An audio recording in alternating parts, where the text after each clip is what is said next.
আমার স্নেহের ছাত্র ও ছাত্রীরা, এখন আমি তোমাদের উচ্চ মাধ্যমিক বাংলা চতুর্থ সেমিস্টারের একটি কবিতা তিমির হননের গান পাঠ করে শোনাবো। আর সেই সঙ্গে থাকছে কবিতা সম্পর্কিত বিশেষ আলোচনা। কবিতাটি লিখেছেন জীবনানন্দ দাশ।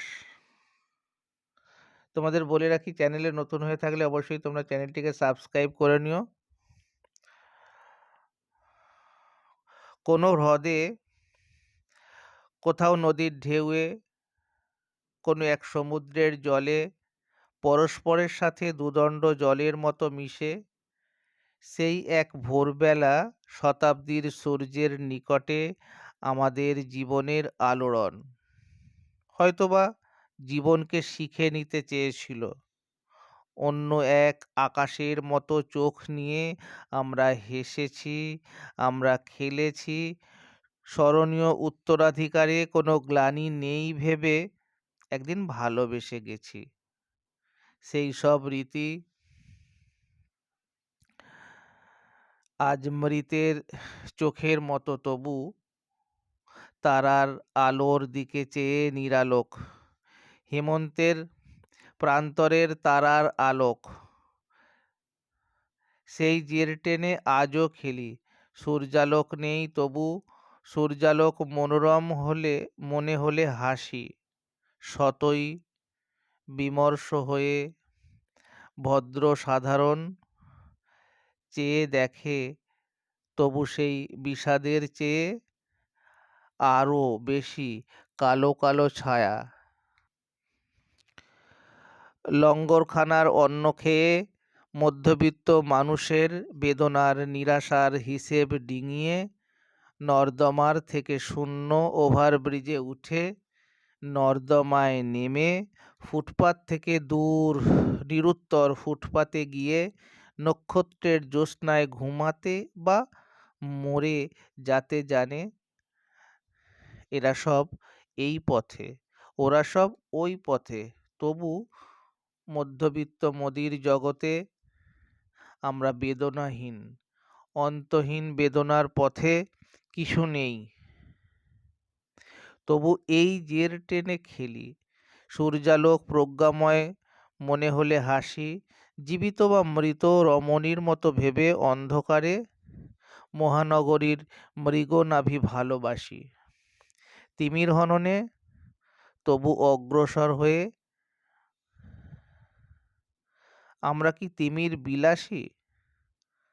আমরা তো তিমির বিনাশী হতে চাই। আমরা তো তিমির বিনাশী। এই কবিতা সম্পর্কে একটু প্রাসঙ্গিক তথ্য তোমাদের জানিয়ে রাখি। তিমির হননের গান কবিতাটি সাতটি তারার তিমির কাব্যগ্রন্থের অন্তর্গত। আর কবিতাটি 1350 বঙ্গাব্দে প্রকাশিত হয়। পরবর্তীকালে 1355 বঙ্গাব্দে জীবনানন্দ দাশের সাতটি তারার তিমির কাব্যগ্রন্থে 28 নম্বর কবিতারূপে তিমির হননের গান কবিতাটি অন্তর্ভুক্ত হয়। কবিতার মূল বক্তব্য হিসেবে উঠে আসে যে দ্বিতীয় বিশ্বযুদ্ধের সমকালীন বাংলার সেই অস্থিরতাময় তমসাচ্ছন্ন দিনগুলির কথা।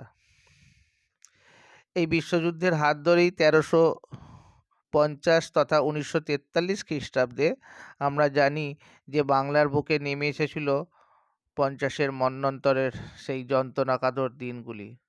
যুদ্ধ দুর্ভিক্ষ কেবল মানুষের প্রাণকে কেড়ে নেয়নি, কেড়ে নিয়েছে মানবিক আশা ভরসার স্থানগুলিকেও।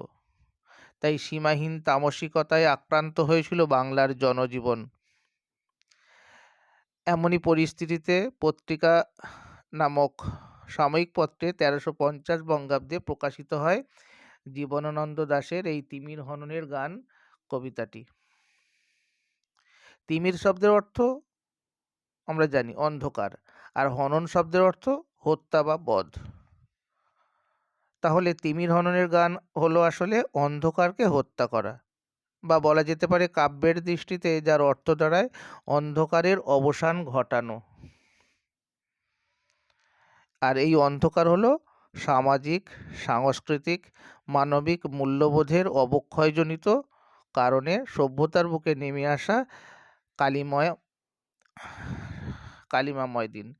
আর যে মানসিক তিমিরতা মানুষের জীবনকে তমসাচ্ছন্ন করেছে, তাকে দূরে সরিয়ে আলোকের দিকে নিয়ে যাওয়াই হচ্ছে এই তিমির হনন বা তিমিরের অবসান ঘটানো। এমন কথাই আসলে ধ্বনিত হয়েছে আলোচ্য কবিতায়। যুগ যুগ ধরে নানা সংস্কারের আবর্তে জড়িয়ে মানুষের মনের মধ্যে গড়ে ওঠে স্বর্গ, মর্ত্য, পাপ পুণ্যের চেতনা। আর এসবের দ্বারা পরিচালিত হয় মধ্যবিত্তের মনোজগৎ। আসলে স্বর্গের ভাবনা তো জীবনের সুখের দিক, আলোর দিককে দ্যোতিত করে। অন্যদিকে নগর চেতনা দুঃখের বা তিমিরকে দূর করতেই চায়। দুঃখকে অতিক্রম করে আর সুখের দিকে যাত্রা করা যায়। আর একইভাবে তিমিরকে অতিক্রম করে তবেই আলোকের আগমন ঘটানো যায় জীবনে। স্বাভাবিকভাবে বলা হয় যে মানুষ তিমির বিনাশী। বলা বাহুল্য, তিমির বিনাশী মনোভাবই মানুষের আজন্ম লালিত মূল্যবোধ। আর এই মূল্যবোধের অবক্ষয় ঘটেছে নাগরিক জীবনে। এই কথা অবশ্যই সত্য। তবে কথাও সত্য যে বিবেকবোধ সম্পন্ন মানুষ সেই মূল্যবোধকে হৃদয়ে সঞ্জীবিত রাখেন এবং সমাজ থেকে তিমিরকে বিনাশ করার চেষ্টায় নিজেকে মগ্ন রাখেন। অন্যদের মধ্যেও সেই বোধের বিকাশ ঘটাতে তৎপর হন। নৈরাজ্য, হতাশা, যন্ত্রণা থেকে আলোর দিকে ধাবিত হওয়ার নামই তো জীবন। আর জীবনের আকাঙ্ক্ষার কথাই আলোচ্য কবিতায় তুলে ধরেছেন। একদিকে নিরপরাধ সাধারণ মানুষের দুঃখ যন্ত্রণা, অন্যদিকে মধ্যবিত্ত শ্রেণীর তিমির বিলাসিতা কবিকে যন্ত্রণা দীর্ণ করেছে। সৃষ্টি বিমুখতা, যুগের বন্ধ্যাত্ব, মূল্যবোধের অবক্ষয় বর্তমান মানব জীবনে ডেকে এনেছে তামসিকতা। তবু কবি আশাবাদী, এই তামসিকতার অবসান ঘটবেই। সুস্থ চেতনার জাগরণ আর মানব প্রেমের মেলবন্ধনেই অবসান ঘটানো সম্ভব এই তিমিরের। আর তাই সংকট থেকে বেরিয়ে আসবেই মানুষ একদিন, ঘটবেই তিমিরের অবসান, আর আলোয় উদ্ভাসিত হবে আমাদের এই সভ্যতা। আসলে বলা যেতে পারে দ্বিতীয় বিশ্বযুদ্ধ এবং বাংলার বুকে নেমে আসা যে 50-এর মন্বন্তর, সেই পটভূমিতেই আলোচ্য কবিতাটি রচিত হয়েছে। স্বাভাবিকভাবেই সমকালীন সমাজ ভাবনার প্রতিফলনও ঘটেছে আলোচ্য কবিতায়।